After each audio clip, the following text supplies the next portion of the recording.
Hi friends, இந்த வீடியோவில் நம்ம என்ன பார்க்க போகிறோம்னா ஆல்ரெடி சூப்பர் 8க்கு எல்லா டீம்ஸுமே தகுதி பெற்றுட்டாங்க. இது வந்து சூப்பர் 8 கிடையாது. குரூப் ஸ்டேஜஸோட கடைசி மேட்ச்சு வெஸ்ட் இண்டீஸும் ஆப்கானிஸ்தான் ஆடுறாங்க. ரெண்டு டீமுமே வந்து ரொம்ப ஈக்குவலான ஒரு டீம் தான். யார் வேணால் வின் பண்ணுறதுக்கான சான்ஸ்ன்றது இருக்கும். இவங்களோட குரூப்பில் இந்த மேட்ச்சில் யார் ஜெயிக்கிறாங்களோ அவங்க ஃபஸ்ட்டாகவும், தோக்குற டீம் வந்து செகண்டாகவும் முடிப்பாங்க. பட் ரெண்டு டீமே குவாலிஃபை தான். ஸோ ஒரு பெஸ்ட்டு ஒரு மேட்சாக இந்த மேட்ச் கண்டிப்பாக இருக்கும். அதுக்கேற்ற மாதிரி டேரன் சாமி ஸ்டேடியம் பிச்சுமே நல்லாவே ஒரு நியூட்ரல் ட்ராக்காக பேட்ஸ்மேனுக்கு சாதகமாகவே இருந்திருக்கு. ஸோ அதனால் கண்டிப்பாக இந்த மேட்ச் ஒரு இன்ட்ரெஸ்டிங்கான மேட்ச்சு.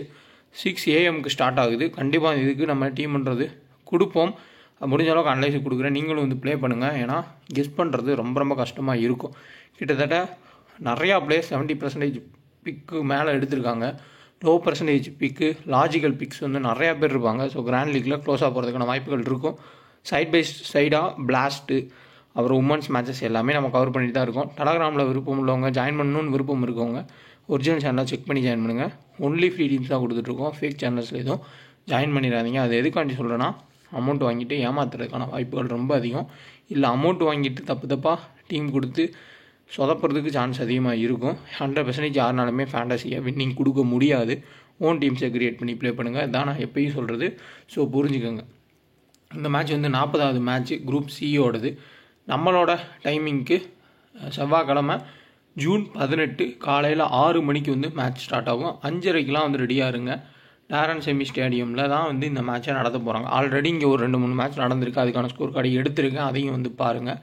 ஃபேப்லோன் ஆப் இன்ஸ்டால் பண்ணுங்கள். ஃபஸ்ட் டைம் நீங்கள் டெபாசிட் பண்ணுறப்போ 5% ரியல் கேஷ்மே கொடுக்குறாங்க. ஜிஎஸ்டி ஃப்ரீ தான். கம்ப்ளீட்டாக ஜிஎஸ்டி இல்லை. ஸ்மால் லீக் பெஸ்ட்டான ஆப். அதுவும் இந்த ஹெட் 5 ஹெட் 4லாம் நீங்கள் ப்ளே பண்ணுறப்போ நல்ல உங்களுக்கு ப்ராஃபிட்ன்றது கிடைக்கும். So mostly small league play பண்ணாலே ஹெட் 4 ஹெட் 5 ப்ளே பண்ணுங்கள். 2 கான்டெஸ்ட் வந்து லாஸ் ஆகி ஒரு 2 கான்டெஸ்ட் ஜெயித்தாலே உங்களுக்கு போட்ட அமௌண்ட் வந்துடும். அப்படி இல்லாட்டி அட்லீஸ்ட் ப்ராஃபிட்டாக வரும். அவ்வளோதான் லாஜிக்கு. 1 மணி நேரம் 2 மணி நேரம் ஒவ்வொரு கேப்பில் வேறு ஆப்போனன்ட்ஸ் கூட ஜாயின் பண்ணுங்கள். அதேமாரி ஒரே கான்டெஸ்ட்டில் மொத்த அமௌண்ட்டையும் போடாதீங்க. ஸ்ப்ளிட் பண்ணி ஜாயின் பண்ணுங்கள். நிறையா ஐடியாஸ், நிறையா டிப்ஸு எல்லாமே வந்து நம்ம ஸ்மால் லீக் வந்து கொடுக்கலாம். பட் இப்போதைக்கு அதுக்கு தனியாக வந்து வீடியோ மேக் பண்ணுற அளவுக்கு ஐடியான்றது இல்லை. ஸோ அது வந்து ஒரு சில காரணங்கள்ன்றதுனால அது வந்து நான் கொடுக்காம இருக்கேன். ஸோ சிம்பிளாக வந்து நான் சொல்கிறேன், ஒரே கான்டெஸ்ட்டில் ஃபுல்லாக ஜாயின் பண்ணாமல் அந்த அமௌண்ட்டையும் ஸ்ப்ளிட் பண்ணி கம்மியான ருபீஸில் ஹெட் 4 ஹெட் 3 கூட நிறையா கான்டெஸ்ட் வந்து ஜாயின் பண்ணுங்கள். அப்போ கண்டிப்பாக உங்களுக்கு லாஸ்ன்றதே மோஸ்ட்லி இருக்காது. பட் ஓரளவுக்கு ஈக்குவல் டீமும் போடணும். 100% வின்னும் பண்ண முடியாது. அதையும் வந்து நான் சொல்லிடுறேன். ஸோ புதுசாக யாராவது கேட்டிங்கன்னா இல்லை ஐடியா தெரியாமல்காண்டி சொல்லியிருக்கேன். 2 மேட்ச் வந்து ஃபுல் ஸ்கோர் கார்டு டீட்டெயில்ஸ் வந்து பார்ப்போம். 2 மேட்சுமே வந்து பார்த்தோம்னா ஃபஸ்ட் பேட் பண்ணி 180, 201 ரன் வந்து ஸ்கோர் பண்ணியிருக்காங்க. இதே கிரௌண்டில் நல்லா ஃபார்ம்லே இல்லாத, கிளிக்கே ஆகாத பேட்டர்ஸ் கூட இந்த கிரவுண்டில் வந்து அடிச்சிருக்காங்க. அதுக்கு உதாரணம் குசால் மெண்டீஸும் சரித் அசலங்கா. சேம் இங்கே பிரெண்டன் மெக்குலமனு நல்லாவே வந்து ஹிட் பண்ணக்கூடிய ஒரு பிளேயர் தான். முன்சி ஒரு ஹிட்ரு. ஆனால் ஆஸ்திரேலியா நிறைய கேச்சஸை ட்ராப் பண்ணாங்க, அது வேறு கதை. பட் இருந்தாலும் பேட்ஸ்மேனுக்கு நல்லாவே சாதகமான ஒரு கிரவுண்டாகவே இருந்துச்சு. ட்ரைவர்ஸ் ஹெட்டு, மார்க்கஸ் ஸ்டைனிஸ் இந்த சைட்லையுமே ஓரளவுக்கு வந்து லிவ்விட்டு, அதுக்கப்புறமா எட்வர்ட்ஸு டீசெண்டான ஒரு பேட்டிங் ட்ராக். ஸோ ஆனால் இதில் நோட் பண்ண வேண்டிய ஒரு இது என்னென்னா, இவங்க தோற்றுருக்காங்க சேஸ் பண்ணுறப்போ. ஸோ இவங்க சேஸ் பண்ணுறப்போ வின் பண்ணியிருக்காங்க, அவ்வளோதான். பட் ஓவரால் கம்பேரிசன் பார்த்தீங்கன்னா குவாலிட்டி பவுலர்ஸ், குவாலிட்டி பேட்டர்ஸுக்கு நல்லா ஹெல்ப்ஃபுல்லாக இருந்திருக்கு. பேட்டர்ஸ் ப்ளஸ் டெத்தில் போடக்கூடிய பவுலர்ஸ், அதுக்கப்புறமா ஸ்பின்னர்ஸ்ன்னு போகிறது பெட்ரு. ஆல்ரவுண்டர்ஸ் இருந்தால் டேரக்டாக கேப்டன்ஸ்க்கு போகிறது ரொம்ப ரொம்ப ஒரு சேஃபான ஒரு ஆப்ஷனாக இருக்கும். ஒரு ஆண்ட்ரே ரசலுக்குலாம் போகிறது பக்காவான ஒரு ஆப்ஷன். கண்டிப்பாக இந்த கிரவுண்டில் அவர் நல்ல பர்ஃபார்மன்ஸ் பண்ணலாம். ஒன்று பவுலிங் இல்லாட்டி பேட்டிங். ஏன்னா கிட்டத்தட்ட 4 ஓவர் எல்லா மேட்சுமே பவுல் பண்ணுறாரு. பேட்டிங் வந்தால் மினிமம் 25 ரனில் ஒரு 2-3 6 அடிக்கிறாரு. ஸோ ஒரு சேஃபஸ்ட் ஒரு ஆப்ஷன் ஆண்ட்ரே ரசல் இருப்பார். ஸோ பார்க்கலாம் ஃபுல் டீட்டெயில்ஸ். வாங்க வீடியோக்குள்ளே போகலாம். ஆப்கானிஸ்தான் விசஸ் வெஸ்ட் இண்டீஸ் ரொம்பவும் ஒரு இன்ட்ரெஸ்டிங்கான ஒரு மேட்சாக கண்டிப்பாக இருக்கும். சேனலில் ஜாயின் பண்ண நினைக்கிறவங்க ஒரிஜினல் சேனலான்னு செக் பண்ணி ஜாயின் பண்ணுங்கள். ஃபேக் சேனல்ஸ் எதுவும் ஜாயின் பண்ணிடாதீங்க. இதுதான் வந்து கரெக்டான ஒரிஜினல் சேனல். அதேமாதிரி டீம் தரேன் அமௌண்ட்டுன்னு கேட்டால் எங்கேயுமே கொடுக்காதீங்க. உங்கள் டீமை வச்சு ப்ளே பண்ணுங்கள். அதான் நான் எப்போயும் சொல்கிறது. இல்லை ஃப்ரீயாக டீம்ஸ் கிடச்சா அதை வச்சு ஆல்டர் பண்ணி கூட ப்ளே பண்ணுங்கள். அமௌண்ட் கொடுத்து டீம் வாங்குறது ரொம்ப ரொம்ப வேஸ்ட்டு. ஸோ கண்டிப்பாக யாரும் அந்த தப்பை பண்ணாதீங்க. ஃப்ரீ டீம்ஸை பயன்படுத்துங்க. உங்களோட டீம்ஸை வந்து பயன்படுத்திக்கோங்க. ஸோ வின்னிங்ஸ் எல்லாமே நம்ம அப்டேட் பண்ணி தான் இருக்கோம். ஸோ இதுக்கேற்ற மாதிரி நீங்கள் எப்படி ப்ளே பண்ணணுன்றது உங்களுக்கு தெரியும். இன்ஸ்டால் பண்ணாத ஆப்ஸ் எல்லாம் இன்ஸ்டால் பண்ணிக்கோங்க. அதேமாதிரி குபேரா ஃபேண்டசி ஆப்புக்கான வின்னிங்ஸும் நம்ம வந்து போஸ்ட் பண்ணுவோம். ஈஸியாக வந்து வின் பண்ணலாம். ஒரு பிளேயரை செலக்ட் பண்ணி ப்ளே பண்ணாலே போதும் குபேரா ஃபேண்டசி ஆப்பில். ஸோ கண்டிப்பாக இன்ஸ்டால் பண்ணிக்கோங்க, நல்ல வின்னிங்ஸ்ன்றது கிடைக்கும். ஸோ 2K ஃபேண்டசி அப்புறோட பயன்படுத்திக்கோங்க. ஸோ கரெக்டான டெலகிராமை மட்டும் பார்த்து ஜாயின் பண்ணிக்கோங்க. மறுபடியும் சொல்கிறேன், அதேமாதிரி எங்கேயுமே அமௌண்ட்டு கொடுத்து ஏமாந்துடாதீங்க. நீங்களே உங்கள் டீமை க்ரியேட் பண்ணுங்கள், கண்டிப்பாக வின் பண்ண முடியும். ஸோ ஒரிஜினல் சேனலாக செக் பண்ணி ஜாயின் பண்ணிக்கோங்க. பிளேயிங் லோன் வந்து பார்த்துடலாம். ஸோ பிளேயிங் லோனை பொறுத்தவரையா ராம்லா குர்பாஸ் தொடர்ச்சியாக நல்ல மேட்ச் நல்லாவே வந்து ஹிட் பண்ணியிருக்காரு. ஓரளவுக்கு பேட்டிங் பிச்சிலே நல்லா ஆடிருக்காரு. இந்த கிரவுண்ட் ரொம்ப பக்காவான ஒரு பேட்டிங் பிச்சு. ஸோ இனிஷியல் ஸ்டேஜில் அகில் ஹுசைனை மட்டும் அவர் ஓரளவுக்கு தாக்கு பிடிச்சி ஆடிட்டார் அப்படின்னா ஒரு நல்ல ஸ்கோர் போகிறதுக்கு சான்ஸ் இருக்குது. விக்கெட் கீப்பிங் பண்ணுறதுனால அதுலேயும் பாயிண்ட்ஸ் கிடைக்கிது. ஓரளவுக்கு நல்ல ஒரு சேஃப் பிக் ப்ளஸ் பிக்காகவே நம்ம எடுத்துக்கலாம். ஆனால் இப்ராஹிம் ஜார்டனை பொறுத்தவரையா ஒரு சைடு ரன் போகாமல் அவர் ஸ்டக்காகி நின்றுட்டா ப்ரெஷரில் அவர் அவுட் ஆவார். அப்படியே அடித்தாலும் ஒரு 30 பாலுக்கு 15 ரன் அப்படி அடிக்கக்கூடிய ஒரு பிளேயர் தான். ஸோ எப்போ வேணால் ஃப்ளாப் ஆகிறதுக்கும் சான்ஸ் இருக்கும். ஆனால் அவருக்கு ஒரு அட்வான்டேஜ் என்னென்னா நல்ல ரோடு ட்ராக் மாதிரி தரமான ஒரு பேட்டிங் ட்ராக்காக இருந்துச்சு அப்படின்னா இப்ராஹிம் ஜார்டன் அவுட் ஆகிறது கஷ்டம். ஏன்னா அவர் ஷார்ட் மேக்கிங் தான் வந்து பண்ணுவார், பெரிய அளவில் 6 அடிக்க முயற்சி எடுக்க மாட்டார். ஸோ நல்ல ரோடு ட்ராக்கு பயங்கரமான ஒரு பேட்டிங் ட்ராக்காக இருந்தால் கட் ஷாட் அதுக்கப்புறம் புல் ஷாட் இந்த மாதிரியே ஆடி தரையொட்டி ஆடி ரன்ஸ் அடிச்சுட்டு போகக்கூடிய ஒரு பிளேயர். ஸோ பிச் ரிப்போர்ட் ரொம்ப முக்கியமாக இருக்கும். சப்போஸ் எதாவது மழை விழுந்து இனிஷியல் ஸ்விங் இருக்கும் அப்படி இப்படின்னு எதாவது பிரச்சனை இருந்தால் இப்ராஹிம் ஜார்டன் நம்ம ட்ராப் பண்ணலாம். அப்படி இல்லை நல்ல பேட்டிங் ட்ராக்காக இருந்தால் மினிமம் பாயிண்ட்ஸ் வந்து இப்ராஹிம் ஜார்டன் வாங்கி கொடுக்கறதுக்கு சான்ஸ்ன்றது இருக்குது. குல்பதீன் நைபு அடுத்ததாக ஓமர் ஜாய். ஸோ 2 பேருமே நம்ம டபுள் ஆப்ஷன் சொல்லிட முடியாது. ஏன்னா ஓமர் ஜாய் 1 or 2 ஓவர்ஸ் தான் வீசுகிறாரு. நைபுக்கு ஓவர்ஸே கொடுக்கறது இல்லை, சடனாக தான் யூஸ் பண்ணுறாங்க. ஏன்னா அவங்க காரணம் கரீம் ஜனாட்டு கிட்டத்தட்ட நிறைய ஆல்ரவுண்டர்ஸ் இருக்காங்க. பட் மோஸ்ட்லி அவங்களோட பவுலிங் 4 ஓவர்ஸ்ன்னு பார்த்தோம்னா கோட்டாவை முடிக்க போகிறது ஃபருக்கி, நவீனுல்லாக்கு, அடுத்தா நூர் அகமது, ரஷீத் கான். இங்கே தேவைப்பட்டால் நபி ஒரு 2 ஓவர் பவுல் பண்ணலாம். அதுக்கப்புறம் ஓமர் ஜாயி ஒரு 1 or 2 ஓவர்ஸ் பவுல் பண்ணலாம்.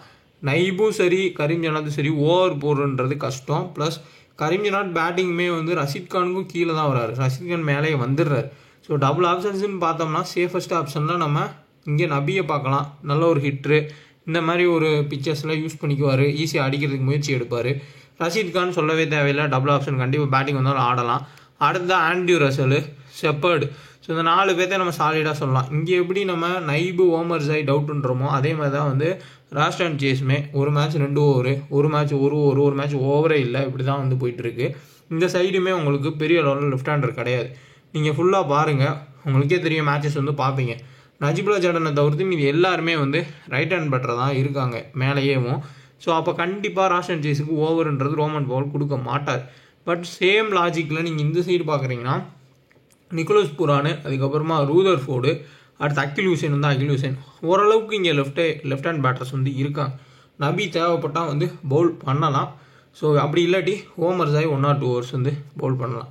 ஸோ நைபா கரீம் ஜனாட்டான்னு பார்க்குறதுக்கு கண்டிப்பாக ஓமர் ஜாய் ஓரளவுக்கு டீசென்ட் பிக்காக இருப்பார். பட் டிஃபரன்ஷியலாக நம்ம ஜிஎல்ஸில் வேணால் நைபு கரீம் ஜனாட் ட்ரை பண்ணால் லோயஸ்ட் பர்சன்டேஜ் பிக்காக இருப்பாங்க. ஏதாவது ஒரு சில டீமில் வேணால் டாப்பில் வந்து ஏர்லியாக விக்கெட்ஸ் போகும் அப்படின்னா ஒரு ட்ரம் கார்டு பிக்காக சுத்தமாக ஃபார்ம்லேயே இல்லாத எல்லா மேட்சும் டக் அவுட் ஆகிற ஒரு கம்மியான பர்சன்டேஜ் பிக்காக நஜிபுல்லா ஜார்டனை வேணால் ஒரே ஒரு டீமில் ஏதாவது ஒரு டீமில் வந்து டாப் ஆர்டர் ஃப்ளாப் ஆகுன்ற கான்செப்டில் ட்ரை பண்ணி பாருங்கள். ஏன்னா இனிஷியல் ஸ்பெல்லே அகில் ஹுசைன் மோஸ்ட்லி நிறைய விக்கெட்ஸ் எடுத்திருக்காரு.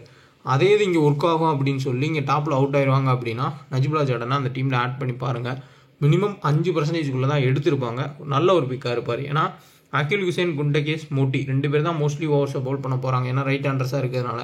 சப்போஸ் ஏதாவது ஸ்பின் ஆகி அவுட் ஆகிட்டாங்க அப்படின்னா அதுக்கப்புறமா நஜிபுல் ஜார்டன் வந்து ஒரு லெஃப்ட் ஹேண்டர், மேபி அவர் மிடில் கூட வரலாம். தொடர்ச்சி ரைட் ஹேண்ட் பேட்டர் அனுப்ப வேணாம், நஜிபுல்லா ஜார்டன் மேலே அனுப்பலாம்னு நினச்சாங்கன்னா அனுப்பலாம்.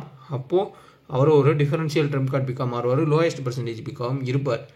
சேம் இந்த சைடில் உங்களுக்கு பவுலிங் சைடில் நூர் அகமது, ரஷீத் கான், இதில் யார் வேணால் 1 or 2 விக்கெட்ஸ் எடுக்கலாம். ரஷீத் கான் தான் 3 விக்கெட் எடுப்பார்னு சொல்ல முடியாது. நூர் அகமது எடுத்தாலும் எடுக்கலாம். ஏன்னா வெஸ்ட் இண்டீஸ் பேட்டர்ஸ் எப்போயுமே ஸ்பின்னர்ஸை கண்ணை மூடிட்டு சுற்றிட்டு இருப்பாங்க. அப்போ ஒன்று நூர் அகமதுக்கு அப்படி இல்லாட்டி ரஷீத் கானுக்கு விக்கெட்டுன்றது கிடச்சிரும். 2 பேருமே எடுத்துக்கிறது தான் பெட்ரு. சேம் இங்கே நவீனுல்லாக், ஃபருக்கி. நவீனுல்லாக் ஃபஸ்ட் பவுல் பண்ணுற மோஸ்ட்லி விக்கெட்ஸ் எடுத்துடுறாரு. செகண்ட் பவுல் பண்ணுறப்போ ஒரு சில டைம் விக்கெட் எடுக்காமல் இருந்திருக்காரு பெரிய டீம்ஸ் கூட. ஃபருக்கியோட ரிதம் பயங்கரமாக இருந்திருக்கு. அவருக்கு ஏற்ற மாதிரியே கண்ணை மூடிட்டு பேட்டிங் பண்ணக்கூடிய ஜான்சன் சார்லஸ் வந்து இருக்கார். ஸோ இவரை தூக்கிட்டு கைல் மையர்ஸை உள்ளே கொண்டு வந்துட்டாங்கன்னா வெஸ்ட் இண்டீஸ் ஓரளவுக்கு எஸ்கேப் ஆயிடலாம். அப்படி இல்லாட்டி இவர் பாலே பார்க்காம தான் வந்து ஆடுவார். ஒரு 3 கேட்சை ட்ராப் பண்ணுவார். கிட்டத்தட்ட ஒரு ஸ்ட்ரீட் கிரிக்கெட்டில் ஆடக்கூடிய லெவலோட மோசமாக ஆடக்கூடிய பிளேயர் தான் ஜான்சன் சார்லஸு. சம்டைம்ஸில் ஏதோ எஸ்கேப் ஆகி அதுக்கப்புறம் வந்து அடிச்சிருக்காரு, அடிக்கலன்னு சொல்லலை. பட் பியூராக நீங்கள் கிரிக்கெட் நாலேஜோடு பார்த்தீங்கன்னா இவரோட பேட்டிங் ஸ்டைலு, ஒரு தரமான ஆப்போசிட் பவுலர் போல் பண்ண அவர் அவுட் ஆகிற விதங்கள்லாம் பார்க்குறப்ப அப்படி தான் இருக்கும். Mostly Farooqui Johnson Charles out ஆகிறதுக்கு சான்ஸ்கள் அதிகம். நிக்கோலஸ் புரான் ஓரளவுக்கு நல்ல டீம்ஸ் கூட சூப்பராக ஆடக்கூடிய பிளேயரு. பட் என்ன பண்ணுறாருனா 2-3 சிக்ஸ் அடிச்சுட்டு அப்படியே அவுட் ஆகிட்டு போயிடுறாரு. விக்கெட் கீப்பிங் ஒரு 2 கேட்ச் பிடிக்கிறாரு. பிரெண்டன் கிங்கு ஸோ அவர் தொடர்ச்சியாக ஒரு மேட்ச் ஒரு 30 அப்புறம் எல்லா மேட்சுமே ஃப்ளாப்பு தான். நல்ல பேட்டிங் ட்ராக்காக இருக்கும். வெஸ்ட் இண்டீஸ் ஒன் சைடாக ட்ரை பண்ணணுன்னு ஏதாவது ஒரு டீம் வேணால் நீங்கள் கிராண்ட் லீக்கில் உங்கள் 2 பேர்த்தையும் எடுத்து ட்ரை பண்ணலாம். மற்றபடி இங்கே 2 பேரும் ஏர்லி அவுட் ஆனால் கண்டிப்பாக ராஷன் சேஸ் பேட்டிங் வருவார். லோயஸ்ட் பர்சன்டேஜ் பிக்காக தான் இருப்பார். பட் பவுலிங் போடுவாரான்னு சொல்ல முடியாது. பட் டாப்பில் விக்கெட் போனால் கேமை எடுத்துகிட்டு போகக்கூடிய ஒரு பிளேயர் ராஷன் சேஸு. ஏன்னா எல்லோரும் ஒரு சைட் ஸ்பின் அடிக்க போவாங்க, அவர் மட்டும் ரொட்டேட் பண்ணுவார். ஸோ ஒரு லோயஸ்ட் பர்சன்டேஜ் ஒரு ட்ரம் கார்ட் பிக்காக இந்த மேட்ச்சில் இருக்கலாம். ரோமன் பவல் ஒன்று நூர் அகமது, அப்படி இல்லாட்டி ரஷீத் கான், இந்த 2 பேர்த்தில் யார் உள் பண்ணுறாங்களோ அவங்களுக்கு எதிராக அவுட் ஆவார். அதில் எந்த ஒரு டவுட்டுமே இல்லை. ரூதர்ஃபோர்டு ரொம்ப கம்மியான பிக்காக இருப்பார், டீசெண்டான ஃபார்ம்லேயே இருந்திருக்காரு. ஸோ இந்த சைடு மெயினான ஸ்பின்னர்ஸ் வந்து ரஷீத் கான், அதுக்கப்புறமா நூர் அகமது அடிக்க போகலாம். பட் டீசன்ட் பிக்ஸில் செப்பர்டு, அதுக்கப்புறமா அகில் ஹுசைன், ஆண்ட்ரியூ ரசல், இவங்க தான். அல்ஜாரி ஜோசப், குண்டகேஸ் மோட்டி கூட டவுட்னா கூட மற்றபடி இவங்க எல்லாரும் டீசெண்டான ஒரு ஆப்ஷன்ஸாக இருப்பாங்க. ராஷன் கேஸ் ஒரு ட்ரம் கார்டு பிக்காக பார்க்கலாம். நிக்கோலஸ் புரான் ஓரளவுக்கு டீசெண்டான ஒரு பிக்கு தான். ஸோ அதரடியாக ஆடுவார். சம்டைம்ஸில் கம்மியான பால் ஸோ அதிக ரன்ஸ்ன்றதை அடிச்சுடுவார், ஸ்டாப்பே பண்ண முடியாது. ஒரு சேஃப் பிக்கு. ரிஸ்க் எடுக்கிற டீமில் வேணால் நீங்கள் ஒரு சில டீமில் ட்ராப் பண்ணி போகலாம். பட் ஓவரால் பெஸ்ட்டு கேப்டன்ஸ் சாய்ஸில் ஆண்ட்ரியூ ரசல், அதுக்கப்புறமா ரஷீத் கான், முகமது நபி, அல்ஜாரி ஜோசப் ஃபஸ்ட் பவுல் பண்ணால், நவீன் உலாக் ஃபஸ்ட்டு பவுல் பண்ணால். ஸோ இவங்கெல்லாம் வந்து டீசெண்டான கேப்டன் சாய்ஸ். கிராண்ட் லீக்ஸில் ஹை ரிஸ்க்காக ட்ரை பண்ணுறவங்க நிக்கோலஸ் புரான் ட்ரை பண்ணி பாருங்கள். ராஸ்டன் சேஸ் வந்து ஒரு சூப்பரான ஒரு ஆப்ஷனு. கண்டிப்பாக ஒரு சைடு டாப்பில் விக்கெட் போனால் கேம் எடுத்துகிட்டு போவார். அதுக்கப்புறம் Fazal and Farooqi, Shepherd. So இவங்களை வந்து நீங்கள் கிராண்ட் லீக்ஸில் ட்ரை பண்ணலாம் கேப்டன் சாய்ஸில். ட்ரம் கார்ட் பிக்ஸ்ன்னு பார்த்தோம்னா லோயஸ்ட் பர்சன்டேஜ் பிக்கில் நஜிபுல்லா ஜார்டன் இருப்பார். அடுத்ததாக நைபு. ஸோ இதெல்லாம் ஹை ரிஸ்க்கு. அதாவது ஒரு சில டீம்ஸில் வேணால் நீங்கள் ட்ரை பண்ணி பார்க்கலாம். சேம் இந்த சைடில் ரூதர்ஃபோர்ட், அதுக்கப்புறமா ராஸ்டன் சேஸு, இவங்களை எடுத்துக்கலாம். என்னை பொறுத்தவரையும் ஃப்ளாப் ஆகக்கூடிய பிளேயர்ஸ்னு எதிர்பார்க்குறது அதையும் சொல்லலாம். நடந்தால் நடக்கலாம், இல்லாட்டி பரவாயில்ல. குண்டகேஸ் மோட்டி, அது அடுத்து பார்த்தோம்னா Johnson Charles, Brendan king. Next பார்த்தோம்னா ரூதர்ஃபோர்டு ஒரு டிஃப்ரென்ஷியல் பிக்கு தான். பட் ஏதோ ரோமன் பவல் கண்டிப்பாக 2 ஸ்பின்னர்ஸ் பவுல் பண்ணுறப்ப அவுட் ஆகிற சான்ஸ் அதிகம்.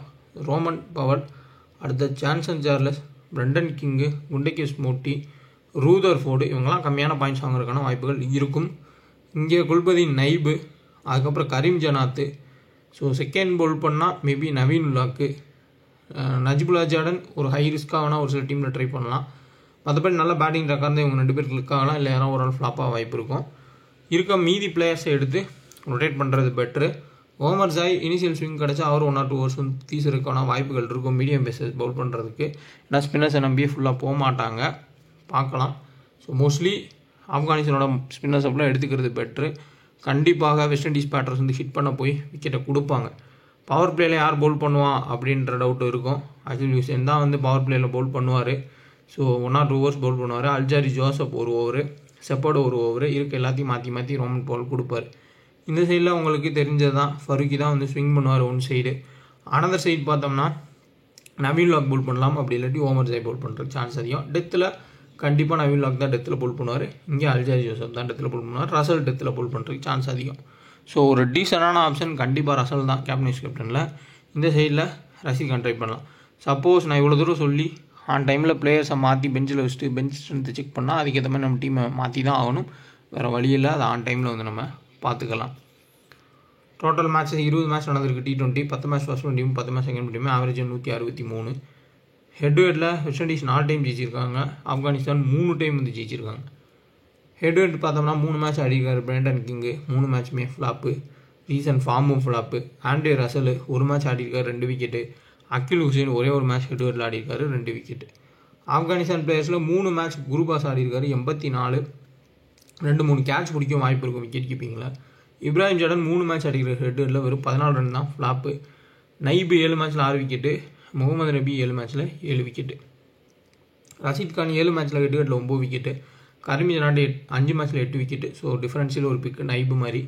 நவீன் உல்லாக் 3 மேட்ச்சில் 5 விக்கெட் எடுத்திருக்காரு. ஃபஸ்ட் போல் பண்ணால் கண்டிப்பாக கேப்டன் வைஸ் கேப்டன் ட்ரை பண்ணலாம். ஸோ டிடிஎஸில் அதை ஆப்னு நிறைய பேர் கேட்டுட்டு இருந்தீங்க. 11 சேலஞ்சர்ஸ் ஆப்பில் டிடிஎஸும் கிடையாது, ஜிஎஸ்டியும் கிடையாது. எப்பயும் போல் மற்ற ஆப்ஸில் ப்ளே பண்ணுற மாதிரி ஸ்மால் லீக்கு, கிராண்ட் லீக் எது வேணால் நீங்கள் ப்ளே பண்ணிக்கோங்க. வித்ட்ரா பண்ணிக்கோங்க. உங்களுக்கு டிடிஎஸே பிடிக்க மாட்டாங்க. நீங்கள் எவ்வளோ வித்ட்ரா பண்ணுறீங்களோ அந்த அமௌண்ட் அப்படியே உங்களுக்கு வரும். இன்ஸ்டால் பண்ணாங்க இன்ஸ்டால் பண்ணிக்கோங்க. 2K டக்கன் ரெஃபரோட பயன்படுத்தி கான்டெஸ்ட் எல்லாமே ஃபுல்லாகும். அதே மாதிரி நிறையா கான்டெஸ்ட், நம்பர் ஆஃப் கான்டெஸ்ட் இருக்கும். ட்ரை பண்ணுங்கள். ஸோ நீங்கள் நீங்களாக ஓன் டீமை க்ரியேட் பண்ணி வின் பண்ணிகிட்டே இருக்கீங்க, வித்ட்ரா பண்ணுறப்ப டிடிஎஸ் பிடிச்சிக்கிறாங்க அப்படின்னு உங்களுக்கு தோணுச்சு அப்படின்னா இந்த ஆப்பில் ட்ரை பண்ணுங்கள். நீங்கள் வின் பண்ணுற மொத்த அமௌண்ட்டுமே உங்களுக்கு வரும். கண்டிப்பாக ட்ரை பண்ணி பாருங்கள். Captain vice captain Rashid Khan. So இருக்க எல்லா பர்சன்டேஜ் பிக் பிளேயர்ஸும் எடுத்திருக்கேன். இந்த இடத்துல ரூதர்ஃபோர்டா, இப்ராஹிம் ஜடானான்னு பார்த்துக்கோங்க. குருபாஸ், அதுக்கப்புறம் நிக்கோலஸ் புரான், ஒரு 2-3 லோ பர்சன்டேஜ் பிக்ஸை ஆட் பண்ணால் பெட்டராக இருக்கும். ஸோ டிஸ்கிரிப்ஷன் லிங்க் இருக்குது, 11 சேலஞ்சர்ஸ் ஆப் லிங்க்கு டெலகிராம்லேயுமே இருக்குது. ட்ரை பண்ணி பாருங்கள். முடிஞ்ச அளவுக்கு இந்த மேட்ச்சுக்கு கண்டிப்பாக நம்ம ஸ்மால் லீக் டீம்ன்றது கொடுப்போம். உங்களுக்கு ஐடியாஸ் இருந்தால் சேஞ்ச் பண்ணி ப்ளே பண்ணிக்கோங்க. டெலகிராம் ஒரிஜினலாக செக் பண்ணி ஜாயின் பண்ணிக்கோங்க. வீடியோ பிடிச்சிருந்தால் லைக் பண்ணுங்கள், ஷேர் பண்ணுங்கள். மறக்காமல் டெலகிராம் ஒரிஜினலாக செக் பண்ணி விருப்பம் உள்ளவங்க ஒரிஜினல் சேனல் செக் பண்ணி ஜாயின் பண்ணுங்கள்.